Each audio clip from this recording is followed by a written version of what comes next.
Hello, आ गया message. वैदिक शर्मा,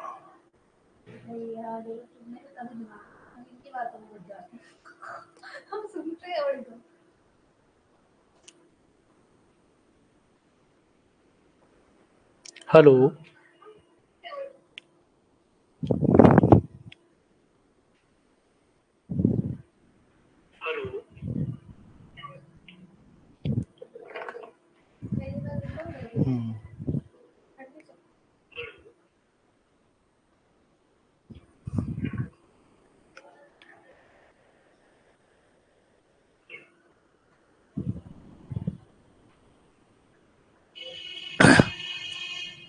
सभी को very very good evening.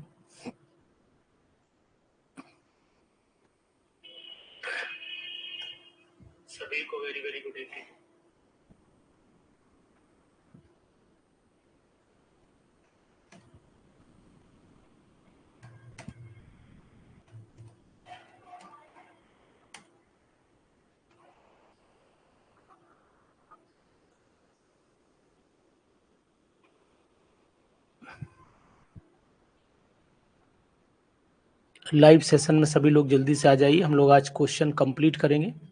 Remaining 35 questions हैं, पूरे करेंगे आज।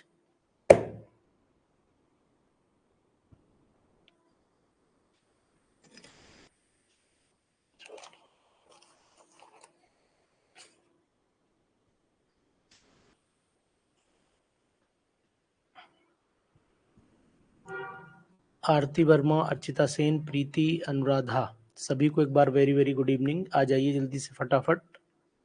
बाकी लोगों को भी मैसेज डाल दीजिए ग्रुप में।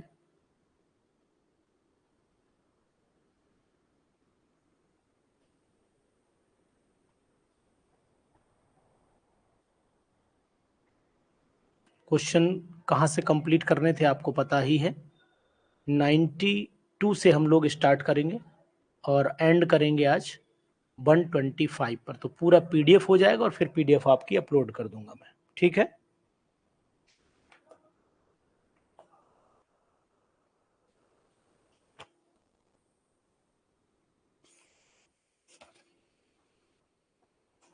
चलिए क्वेश्चन नंबर देखिए 92 क्वेश्चन क्या कह रहा है।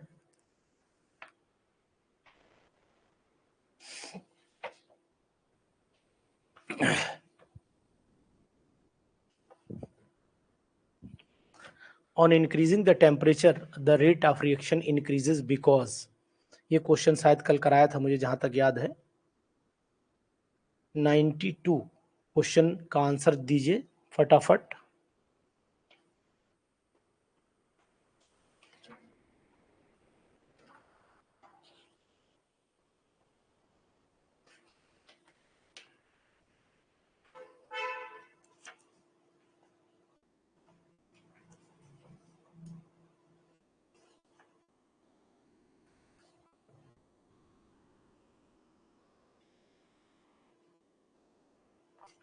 अभी लग रहा है कि लोग हैं नहीं। 92 का फोर्थ बिल्कुल सही।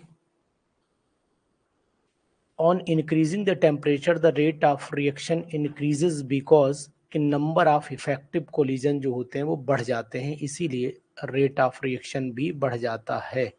ठीक है, इसको ध्यान दीजिए। उसके बाद एक question, which of the following does not give the yellow precipitate. Yellow precipitate आपको पता होना चाहिए आयोडोफॉर्म का होता है। मतलब अगर इस टेस्ट की बात करें कि ये टेस्ट कौन सा है तो आपको पता होना चाहिए ये टेस्ट आयोडोफॉर्म टेस्ट है। आयोडोफॉर्म टेस्ट में जो होता है acetone benzaldehyde, acetone iodoform test देता है, एसिटल्डिहाइड भी देता है, एसीटोन भी देता है। यहाँ डज नॉट पूछा है तो मतलब हम लोग बेंजल्डिहाइड पर फोकस करेंगे, क्योंकि बेंजल्डिहाइड में CH3 ग्रुप नहीं होता है। तो थर्ड आंसर हमारा यहाँ पर एक्यूरेट होना चाहिए। तो यहाँ थर्ड पर लगा दीजिए, टिक कर लीजिए है। चलिए सभी लोग आइए, लग रहा है आज लोग कम हैं और प्रेजेंस आज कम दिखाई दे रही है। फटाफट कर लें ये क्वेश्चंस हो जाएं, फिर जो है मंडे से हम लोग न्यू टॉपिक शुरुआत करेंगे और आपको बता दूंगा कि आखिरकार हम कैसे कौन कौन से टॉपिक हमें कवर अप करने हैं। उन टॉपिक्स पर भी डिस्कशन करेंगे, फिर हम लोग उसी हिसाब से चलेंगे। ठीक है मनु? चलिए 94th क्वेश्चन देखिए, in the following sequence phosphorus iodine की कराओगे तो यहाँ पर आपको पता होना चाहिए कि प्रोडक्ट मिलेगा CH3 CH2 और यहाँ पर आ गया आपका I। इसकी रिएक्शन मैग्नीशियम से कराओगे तो मैग्नीशियम से कराने पर क्या होगा, ग्रिग्नार्ड रिएजेंट बन जाएगा CH3 CH2 MgI, ये ग्रिग्नार्ड रिएजेंट बना। और इसको आप एल्डिहाइड से रिएक्शन कराओगे, फॉर्मेल्डिहाइड से। तो ग्रिग्नार्ड रिएजेंट जब फॉर्मेल्डिहाइड से रिएक्शन करता है तो आपका 1 डिग्री का अल्कोहल बनता है, पता होना चाहिए। तो यहाँ प्रोडक्ट मिलेगा आपका CH3 CH2 CH2, एक और बढ़ जाएगा इसमें, और आगे OH, प्रोपेन 2 ऑल या वो प्रोपेन 1 ऑल या प्रोपाइल अल्कोहल मिलना चाहिए। 94th का C आएगा, 94th का C ऑप्शन आना चाहिए। चेक करते जाइए और बताते जाइए आप लोग। चलिए ठीक।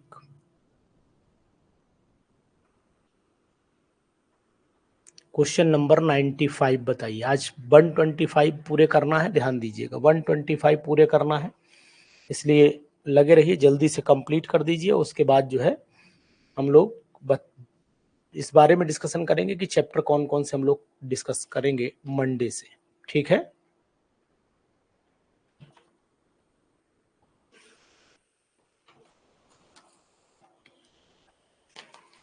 चलिए 95 का भी सेकंड हो गया। 95 का सेकंड क्या है कि which substance will give amide when heated with ammonia. जब अमोनिया के साथ किसको हीट करोगे कि एमाइड मिल जाए।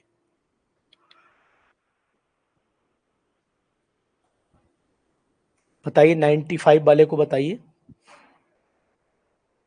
देखो नाइट्रोजन से तो मिलेगा नहीं, हाइड्रोजन से भी नहीं मिल पाएगा, इथेन से तो एमीन मिलने के चांस बन जाएंगे। तो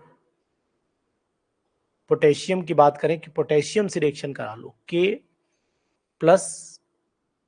2K+ और अमोनिया ले लेते हैं 2NH3, प्रोडक्ट बना लीजिए 2KNH2 बना लो और साथ में निकाल दो हाइड्रोजन। तो 95 का जवाब आएगा पोटेशियम। बाकी तो एमीन बन जाएगा। 95 अगर इथेन से कराओगे तो एमीन बन जाएगा। एमाइड बोल रहा है, ये पोटेशियम का एमाइड है, ये एमीन बोला जाएगा अगर इथेन से कराओगे आप। ये दोनों में डिफरेंस है। पोटेशियम के साथ ये NH2 एमाइड बोलते हैं, और जबकि हम पोटेशियम एमीन नहीं बोलेंगे, पोटेशियम का एमाइड है। जैसे आपने NaNH2 को सोडामाइड बोलते हैं, याद करिए NaNH2 को सोडियम का एमाइड सोडामाइड बोलते हैं, उसी तरीके से पोटेशियम का एमाइड लिख लो कहीं पर रिएक्शन। ये एमीन नहीं बोला जाता है। एमीन हमेशा तब बोला जाता है, एमीन हमेशा तब बोला जाता है जब NH2 ग्रुप इस तरीके से एल्काइल से लगा हो, तो ये एमीन कहलाता है। तो ये एमीन कहलाता है। और अगर जैसे NaNH2 का नाम आप बताइए, इसे क्या बोलते हैं, क्या सोडियम एमीन बोलते हैं ना, सोडामाइड बोलते हैं। तो इसी तरीके से जब मेटल से जुड़ता है तब ये एमाइड कहलाता है। मनु जी आप समझिए, NHCO ग्रुप नहीं है, समझें आप मेरी बात को ध्यान से।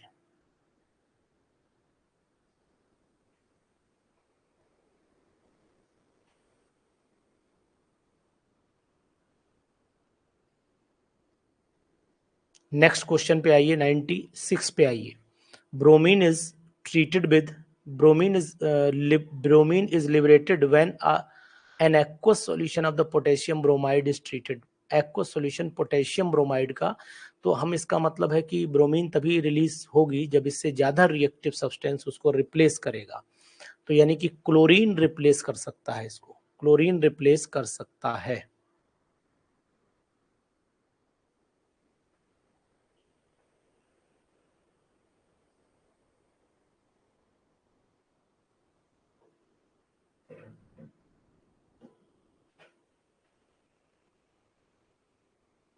तो 96 का ए हो जाएगा। Bleaching powder is obtained by treating chlorine with, bleaching powder is obtained by treating chlorine with, bleaching powder is obtained by treating chlorine with, bleaching powder is obtained by treating chlorine with, bleaching powder is obtained by treating chlorine with, bleaching powder is obtained by treating chlorine with, bleaching powder is obtained by treating chlorine with,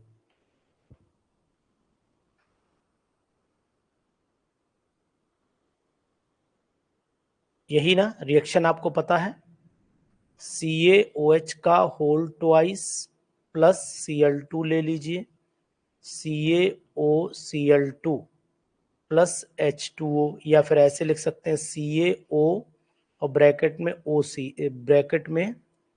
OCl,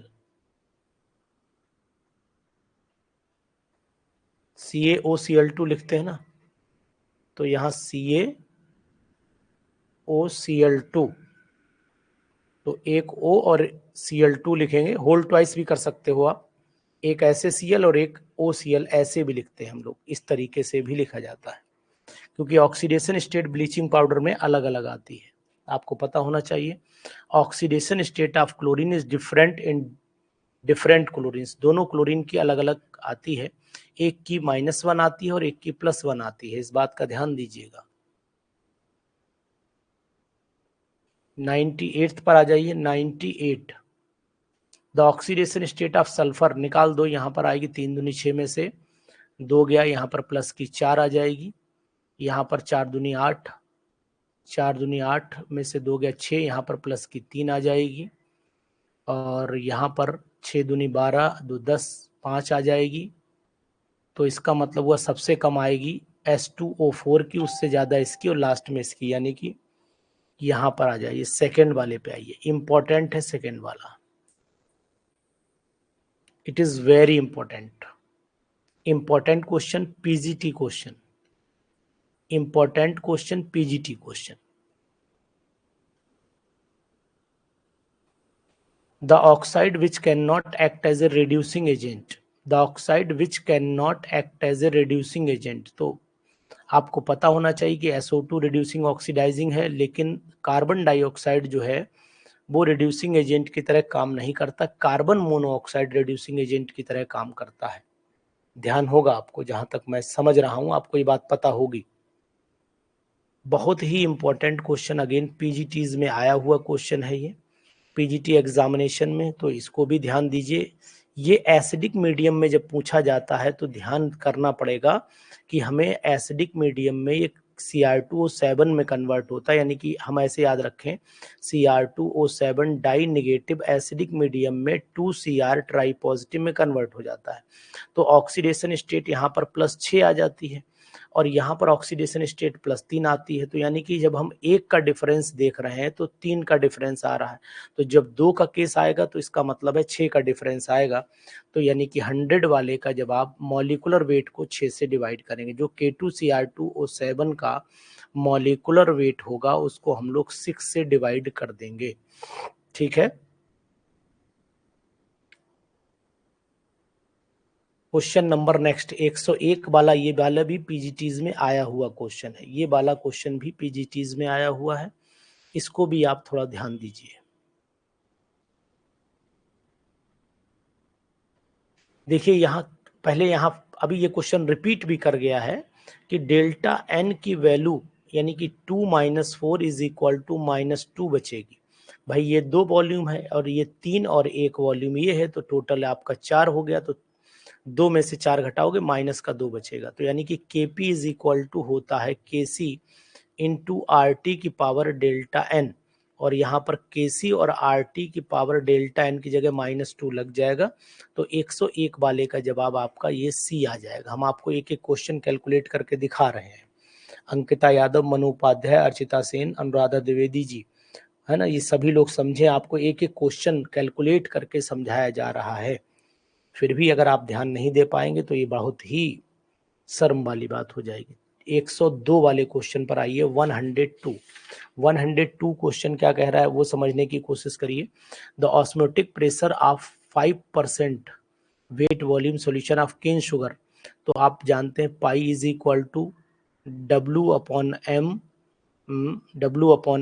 और ऊपर हो जाता है RT, तो osmotic pressure निकालना है, तो चलो पाई हो गया, W कितना हो गया 5% केवल, तो 5% का मतलब क्या हो जाता है कि 5 है 100 ग्राम में, मतलब 100 पर वॉल्यूम है तो 100 ml की बात करने लगा है वो, वॉल्यूम में रही पर वेट वॉल्यूम दिया ना 100 ml की बात हो गई, मॉलिकुलर वेट 342 होता है, वॉल्यूम आपका यहाँ पर 100 ml ले लीजिए और आरटी की वैल्यू में चाहे तो टर्म में रख दीजिए, आरटी की वैल्यू में, नहीं तो कोई बात ही नहीं।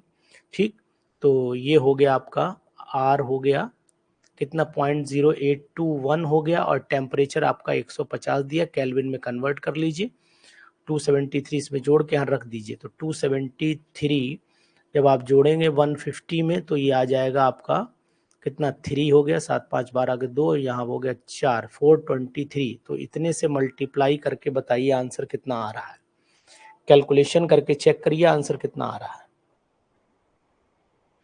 और 1000 लीटर में रखना पड़ता है तो 1000 से मल्टीप्लाई और कर दीजिएगा, क्योंकि लीटर में कन्वर्ट करना पड़ता है 100 ml। तो ये हो जाएगा आपका, ये 2 0 काट दो, ऊपर 50 हो गया, तो 50/342 कर लीजिए, 0.0821 कर लीजिए, और 423 इतनी मल्टीप्लाई करके आंसर बताइए। अर्चिता सेन कैलकुलेटर चलाइए और आंसर बताइए।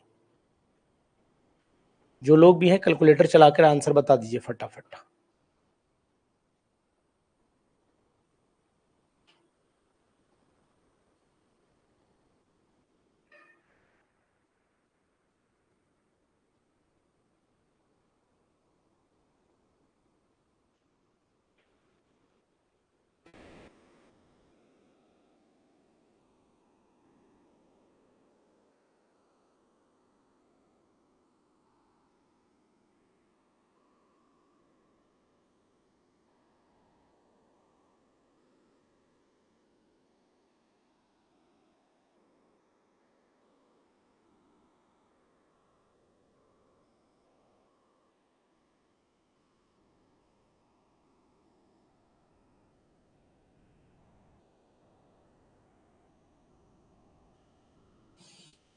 एक 102 का जवाब आपने दिया है कि सेकंड आ रहा है। मनु, सीमा सभी ने निकाला है, चलिए ठीक, यानी कि सेकंड वाले को हम टिक कर लेते हैं।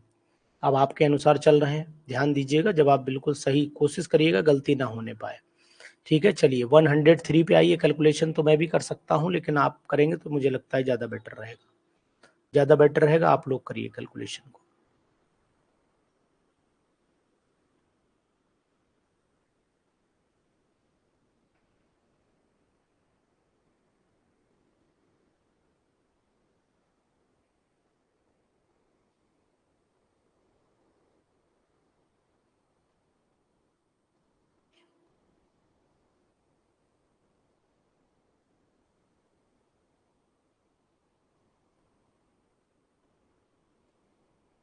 वन 103 का बी निकाल रहे हैं। The half life period of, थोड़ा बढ़ा लेते हैं इसे, ऊपर जगह ऊपर कर लेते हैं, चलिए। The half life period of radio active material is 15 minutes, यानी कि टी हाफ की वैल्यू दे रखी है 15 मिनट। ठीक है, और what percent of radio activity of the material will remain after 45 minute, यानी टाइम दिया हुआ है आपको 45 मिनट। तो n की वैल्यू आ जाएगी 15 3 45, 3 आ जाएगी। तो फार्मूला है n is equal to n not, bracket में हाफ की पावर हो जाएगा 3, तो n upon n not in is equal to half की 8 हो जाएगा, इंटू 100 से मल्टीप्लाई परसेंट में ना, 8 एक कम 8 हो गया, 8 दूनी 16 हो गया, यानी कि 12 आपका 5 ये जवाब आ जाएगा। 12 वाला एक ही जवाब है, पर 100 से मल्टीप्लाई जब डिवाइड करोगे 8 को। There are S S bond in, there is no S S bond, यानी किसमें सल्फर सल्फर बॉन्ड नहीं है, तो थायोसल्फाइड, ये जो H2O3 है, ये आप चेक करिए क्या इसमें या इसमें, इन दो में से एक ऑप्शन में आपको मिलेगा, लेकिन H2O7 आप चेक कर सकते हो। H2O7 में कंडीशन मुझे लग रही कि पॉसिबिलिटी है कि एक ओ होगा, एक ओ होगा। यहाँ पर एस बॉन्ड है, यहाँ पर भी एस एस बॉन्ड है, यहाँ पर भी एस एस बॉन्ड है, लेकिन इसको आप चेक कर सकते हो, ऐसे बनेगा, ये ऐसे बनेगा, ये हो गए आपके। अब यहाँ पर दो नेगेटिव लगे हैं, तो एक ओ नेगेटिव इधर, एक ओ नेगेटिव, तो 1 2 3 4 5 6 7, फिर आंसर यही होगा, डी ही होगा। पूछ रहा है नो, नो को ध्यान रखना है, नो को ध्यान रखना है। ठीक है, चलिए। Heating of the pyrite in the air, oxidation sulphur, तो आपको पता होना चाहिए। Heating of the ore in the presence of oxygen is called roasting. आपको मैंने पढ़ाया था कि रोस्टिंग अगर याद रखना है तो रोस्ट में ओ आ रहा है, मतलब ऑक्सीजन की जरूरत है, लेकिन कैल्सी में ओ नहीं आ रहा है, मतलब यहाँ पर नो ऑक्सीजन। यहाँ पर ऑक्सीजन की जरूरत नहीं है। तो फिर ध्यान दीजिएगा, heating of the pyrite in air, तो एयर हो तो यहाँ पर रोस्टिंग हो जाना चाहिए, यहाँ पर रोस्टिंग हो जाना चाहिए। मैंने आपको तरीका भी बता दिया, अब नहीं भूलोगे। रोस्ट का मतलब है ROAST, ऑक्सीजन है इसमें, मतलब यहाँ पर ऑक्सीजन चाहिए हमें, रिक्वायर्ड है, और कैल्सी में ऑक्सीजन नहीं चाहिए, नो ऑक्सीजन। तो फिर समझ गए होगे कि हमें याद करने की ट्रिक भी पता लग चुकी है, जबरदस्त ट्रिक है, याद रखोगे, भूल नहीं। हालांकि बात छोटी है लेकिन बात मोटी भी बहुत है। आ जाइए, compound which does not show the paramagnetism, कौन सा कंपाउंड पैरामैग्नेटिज्म नहीं शो करेगा? तो आपको बताऊंगा, जहां पर इलेक्ट्रॉन पेयर्ड होंगे, all electrons are paired, all electrons are paired, जहां पर सभी इलेक्ट्रॉन पेयर्ड होंगे। तो पेयर्ड कहाँ होंगे इसमें? अगर आप इसको नोट कर पा रहे हो तो Ag यहाँ पर +1 ऑक्सीडेशन स्टेट में आएगा, और Ag का +1 ऑक्सीडेशन स्टेट का मतलब 4d10 5s 0 हो जाएगा। ठीक है, याद रहेगा।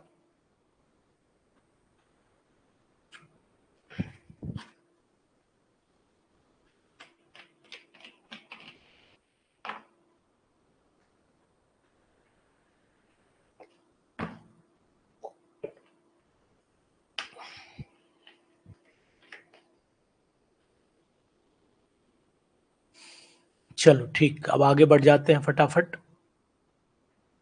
चलिए 107, थोड़े ही क्वेश्चन बचे हैं, कर डालिए जल्दी जल्दी, निपट जाएंगे। हाँ, wooden article and freshly cut tree 7.6 and 15.2 per minute gram of carbon respectively, the age of artefact is, बहुत ही इंपॉर्टेंट क्वेश्चन, जबरदस्त क्वेश्चन, मजा आ जाएगा 107 वाले में। देखो यहां पर इनिशियल कंसंट्रेशन कितनी दी है, मतलब इनिशियल अमाउंट कितना दिया। Wooden article and freshly cut tree are इतना इतना है, मतलब ये अमाउंट इतना दिया हुआ है, और टाइम इतना दिया हुआ है, इतने मिनट में इतना जो है वो कंटेनिंग करता है। तो इसका मतलब हुआ कि इनिशियल जो रेट है वो रेट हो गया 7.6। ठीक, एक तो ये ध्यान देना पड़ेगा। और जो हमारा टाइम का जो फार्मूला होता है वो क्या होता है, वो भी समझ लीजिए क्या होगा। तो वो हो जाता है, टाइम निकालना है ना, wood article freshly cut tree are respect age पूछ रहा है ना, T = 2.303 upon k log initial concentration upon final concentration. तो ये हो गया, इसमें वैल्यू उठा के पुट करिए, फिर देखिए कितना ईयर्स आ रहा है, कितना ईयर आ रहा है।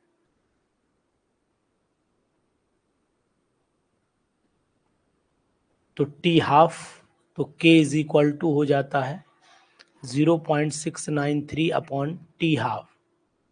तो ये K की वैल्यू तो ये हो गई 0.693, भी इसमें इन्वॉल्व हो गया ना, तो ये हो गई आपकी टी हाफ हो गई, K की वैल्यू हो गई 0.693 अपॉन 5760। ये पुट कर दो यहाँ, तो ये वैल्यू ऊपर चली जाएगी, यानी कि हो जाएगा K = क्या रखना चाहिए हमें, ये हो जाएगा T = हो जाएगा 2.303 अपॉन 0.693, ऊपर आ जाएगा 57, ऊपर आ जाएगा 5760, है ना। और आपका लॉग इनिशियल और फाइनल कंसंट्रेशन का रेट निकाल दीजिए, तो ये हो गया, ये अपॉन ये रख दीजिए, तो ये मतलब जो रेट इनिशियल R0 है वो 15.2 है, और नीचे 7.6 रख दीजिए, 7.6, तो ये काट दीजिए, लगभग दोगुना मान लीजिए इसे।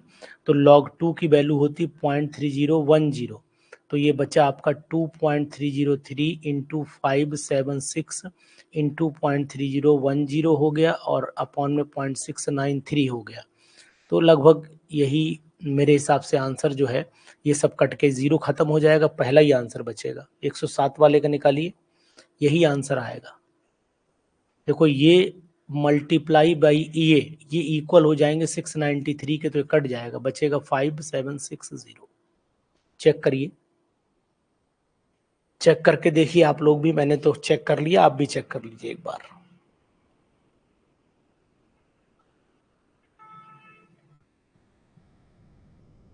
ये अमाउंट है पर मिनट है, ये पर मिनट, ये अमाउंट है, ये आर और ये आपका आर नॉट है, ये ध्यान दीजिए, या एन नॉट रख लो, कुछ भी रख लो, रेट के हिसाब से रखो तो एन रख लो, रेट ऑफ डिसइंटीग्रेशन अगर रखना चाहते तो एन रख लीजिए।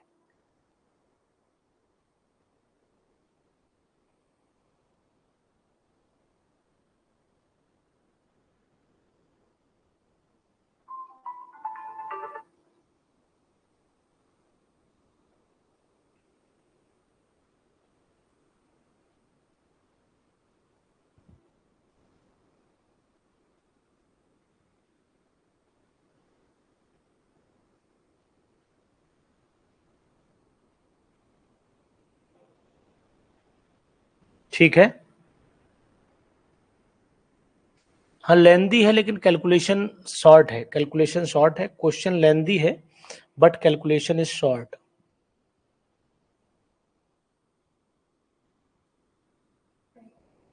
चलिए 108 वाले को देखिए, strongest conjugate base, strongest conjugate base का मतलब है जिसका एसिड वीक हो, जो स्ट्रॉन्गेस्ट कॉन्जुगेट बेस वही होगा जिसका एसिड वीक होगा। तो यहाँ पर एसिड वीक आपको केवल एसीटेट आयन ही दिखाई दे रहा है, ठीक है। The compound that can work, the compound that can work both an oxidising and reducing agent. तो यहाँ पर हाइड्रोजन परऑक्साइड जो होता है वो ऑक्सीडाइजिंग और रिड्यूसिंग एजेंट दोनों की तरह काम करता है, बाकी सभी ऑक्सीडाइजिंग एजेंट की तरह काम करते हैं। चलो 110, fats and oils are the mixture of, मैंने पढ़ाया था ग्लिसराइड, आप नोट करिए, ग्लिसराइड्स और सैचुरेटेड अनसैचुरेटेड फैटी एसिड का जो है मिक्सचर माने जाते हैं, मिक्सचर माने जाते हैं, नोट करिए।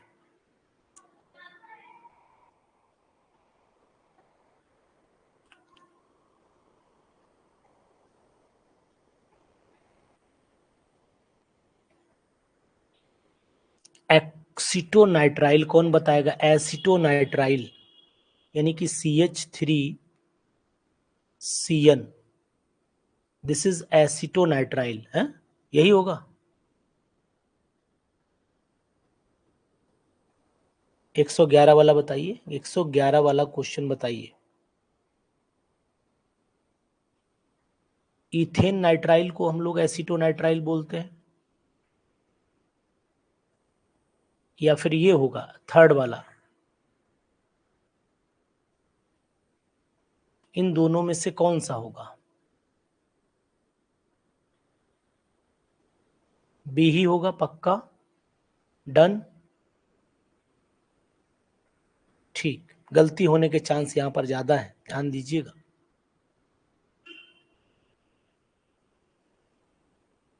गलती होने के चांस यहां पर ज्यादा है, ध्यान दीजिएगा।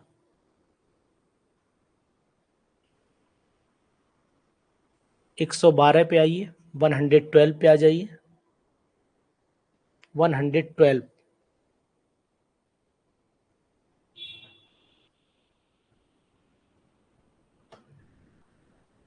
Identify the product Z in the following reaction, identify the product Z in the following reaction.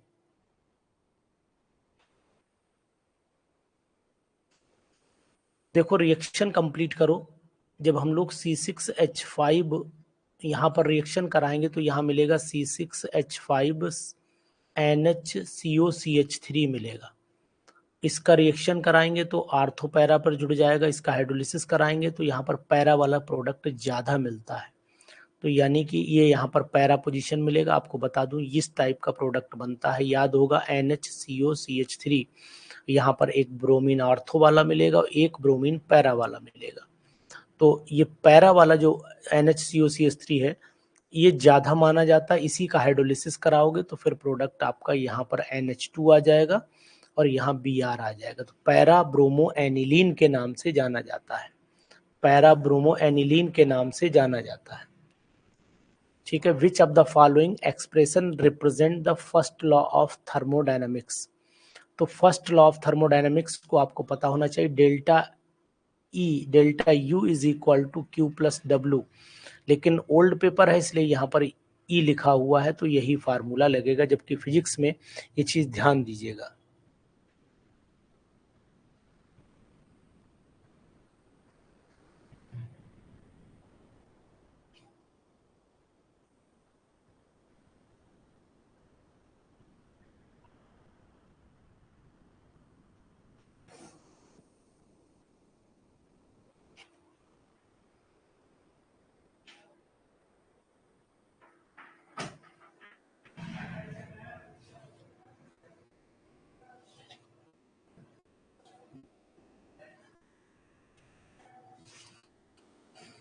The activation energy for a simple chemical reaction AB is EA forward direction. The activation energy for reverse reaction उल्टी हो जाएगी, कम हो जाएगी, कम हो जाएगी ना। The activation energy for simple reaction A to B is EA for forward direction. The activation energy for the reverse, तो मेरे हिसाब से जो है कम हो जानी चाहिए, कम हो जानी चाहिए 114 पर, ध्यान दीजिएगा, ठीक है, कम होनी चाहिए। मेन फैक्टर इतना ही काम करेगा, और में ऑप्शन वो पॉसिबिलिटी तो बात की है, लेकिन कैन बी लेस देन, हाँ, कैन बी लेस देन ये आंसर आना चाहिए, इसलिए और इसलिए लगाया गया क्योंकि ऑलवेज तो नहीं होगी, कैन बी ही होगी। 15 पर आइए। The product formed when the toluene is heated with the light, तो लाइट का मतलब हुआ in the presence absence of halogen carrier, ये बात ध्यान दीजिए। The product formed when toluene is, तो यहां पर हम लोगों को टॉलिन लेना है, ये हमने टॉलिन ले लिया, और इसको क्लोरीन से जब रिएक्शन कराएंगे तो हमें मिलना चाहिए यहाँ पर CH Cl CH2Cl पहले मिलना चाहिए, फिर कराओगे बेंजो ट्राइक्लोराइड मिलना चाहिए, बेंजो ट्राइक्लोराइड, फिर ये बनेगा CHCl2 बनेगा, लास्ट में फिर क्लोरीन से कराओगे, सनलाइट की प्रेजेंस है, बेंजो ट्राइक्लोराइड, बेंजो ट्राइक्लोराइड मिलेगा, ये मिलेगा CCl3, ऑप्शन नंबर 1 जाएगा, बेंजो ट्राइक्लोराइड मिलेगा, ऑप्शन नंबर 1 जाएगा बेंजो ट्राइक्लोराइड, क्योंकि एब्सेंस ऑफ हेलोजन कैरियर है, मतलब AlCl3 की प्रेजेंस नहीं है, और जब AlCl3 की प्रेजेंस नहीं होती है तो फिर वो सभी हाइड्रोजन रिप्लेस होते हैं जो CH3 वाले हैं, इसलिए आंसर इसका बेंजो ट्राइक्लोराइड होगा, और आप लोगों ने ये मिस्टेक कर दी है।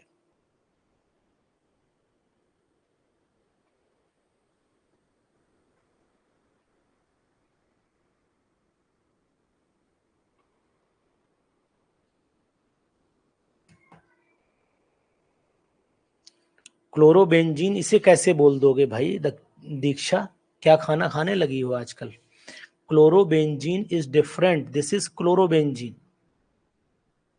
आज लग रहा है सब केमिस्ट्री छोड़ दी है तुमने, भूल गई हो केमिस्ट्री, ये Cl हो गया, केमिस्ट्री से तुमने त्यागपत्र दे दिया मुझे, ऐसा इतनी बड़ी मिस्टेक कैसे कर दी तुमने? क्लोरोबेंजीन तो ये हुआ, और ये बेंजो ट्राइक्लोराइड, इन दोनों में डिफरेंस है, और ये तब बन सकता है जब, पहली बात तो क्लोरोबेंजीन किसी कीमत पर बनेगा ही नहीं, अगर मान लीजिए हेलोजन कैरियर की प्रेजेंस भी रहती, हेलोजन कैरियर की प्रेजेंस भी रहती, सपोज कर लेते हैं कि अगर यही होता और यहाँ पर एनहाइड्रस AlCl3 होता तो ऑर्थो क्लोरोटोलिन और पैराक्लोरोटोलिन बनता, तब भी क्लोरोबेंजीन नहीं बनता, तो क्लोरोबेंजीन ऑप्शन तो किसी कीमत पर सही हो ही नहीं सकता है, वो तो ऑप्शन ही गलत है, ठीक है, ध्यान दीजिए थोड़ा सा।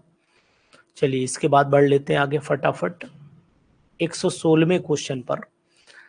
The ring D deuteration of the phenol, the ring deuteration of the phenol, अगर फिनॉल में हम लोग ड्यूटेरियम जोड़ दें तो फिर एसिडिक करेक्टर घट जाएगा, एसिडिक करेक्टर घट जाएगा, तो सिंपल सी बात है कि आंसर इसका लोअर द एसिडिटी आएगा, मतलब एसिडिक करेक्टर घट जाने का मतलब हुआ लोअर द एसिडिटी आना चाहिए।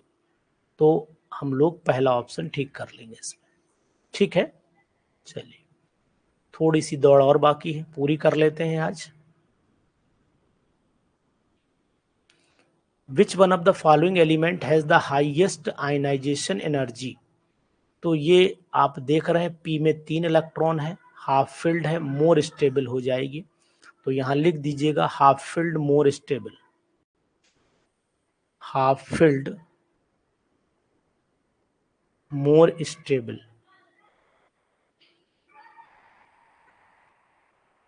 ठीक है, हाफ फिल्ड ज्यादा स्टेबल हो जाएगा।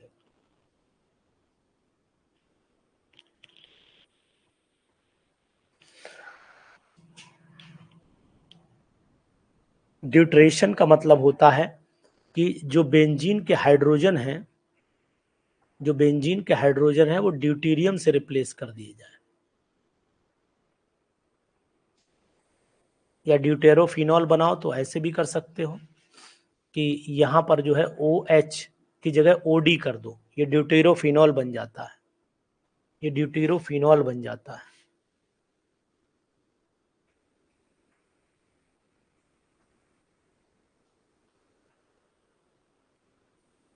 एक 118 पे आइए, glucose reacts with methyl alcohol to give, क्या बनाएगा ये, दोनों अल्फा मिथाइल ग्लूकोसाइड और पैरा भी बनाता है ना 118 वाला में, दोनों ही बनते हैं। चेक आप लोग भी कर लीजिएगा, दोनों बनते हैं जहां तक मुझे याद आ पा रहा।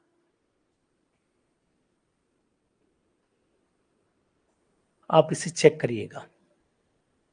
Glucose react with methyl alcohol to give both है। फिलहाल आप एक बार इसे चेक जरूर कर लें, अल्फा बीटा दोनों ही बनते हैं।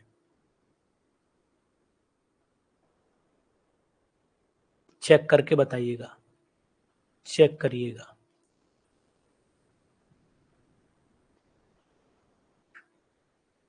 The oxidation state of cobalt, तो यहां पर मेरे हिसाब से तो +1 होनी चाहिए, क्या -1 होनी चाहिए। ये कोबाल्ट है, कार्बन मोनोऑक्साइड नहीं है, ध्यान दीजिएगा। कार्बन मोनोऑक्साइड 0 होती है, +1 तो -1 हो जाएगी। बड़ा खतरनाक क्वेश्चन है 19 वाला, -1 आएगी यहाँ पर, -1 आएगी, जबकि यहाँ पर लगता लोगों को ऐसा +1 आनी चाहिए। इंपॉर्टेंट लगा लीजिए, जबकि कंफ्यूजन डाउट करेगा ये क्वेश्चन डाउट कर देगा आपको। Which metal among the following has the strongest tendency to undergo oxidation. तो जिसका ऑक्सीडेशन आसानी से हो सकता है, तो यानी रिड्यूसिंग एजेंट अच्छा होना चाहिए, अच्छा रिड्यूसिंग एजेंट होना चाहिए। तो रिएक्टिविटी सीरीज में, रिएक्टिविटी सीरीज में ऊपर होता है, रिडक्शन पोटेंशियल नेगेटिव होता है, ऐसे बोले हम, रिडक्शन पोटेंशियल नेगेटिव होता है। ठीक, ज्यादा बेटर रहेगा, reduction potential is more, reduction potential more negative होता है, ये बात ध्यान दीजिएगा।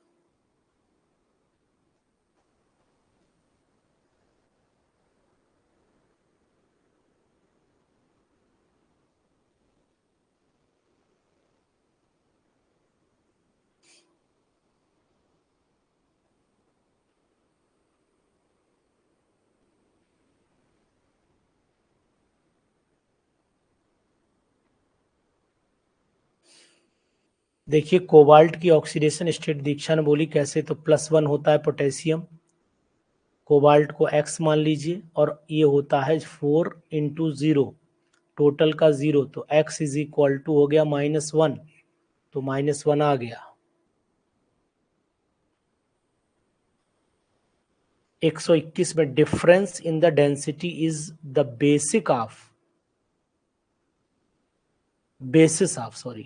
Difference in density is the basis of gravity separation से ही करेंगे, डेंसिटी अगर ज्यादा है तो नीचे ही गिरेगा, सही है। इसी जैसे हम लोग घर पे फटकते हैं ना, सूप से फटकते हैं, तो वो कंडीशन ग्रेविटी सेपरेशन ही है।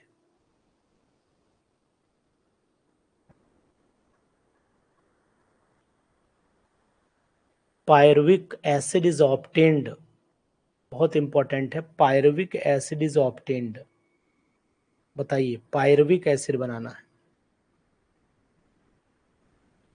पता है फार्मूला पायरुविक एसिड का? पायरुविक एसिड का फार्मूला पता है? पहले तो ये बताओ, फिर आगे की बातें होंगी। एसिटल्डिहाइड की रिएक्शन कराओ पहले, CH3। पायरुविक एसिड का पहले फार्मूला बताओ, तब मैं समझूंगा कि कुछ आ रहा है। इसकी रिएक्शन पहले HCN से कराओ। तो जैसे ही HCN से कराओगे ये बनेगा CH3, यहाँ पर आपका OH, यहाँ पर H और नीचे CN। ये कंपाउंड बना। इस कंपाउंड को आप पहले हाइड्रोलाइज कराइए।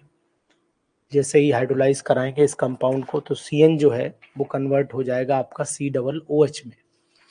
तो इसे हाइड्रोलिसिस कराइए एसिडिक मीडियम में। तो यहाँ बन जाएगा CH3 COH CH COOH। अब इसको जो है वो ऑक्सीडाइज करा दीजिए। इसको ऑक्सीडाइज करा दीजिए तो आप बना देंगे, वाटर निकल जाएगा और O जुड़ जाएगा। तो मतलब ये कंपाउंड बना CO COOH। This is called pyruvic acid. Pyruvic acid बोलते हैं इसे।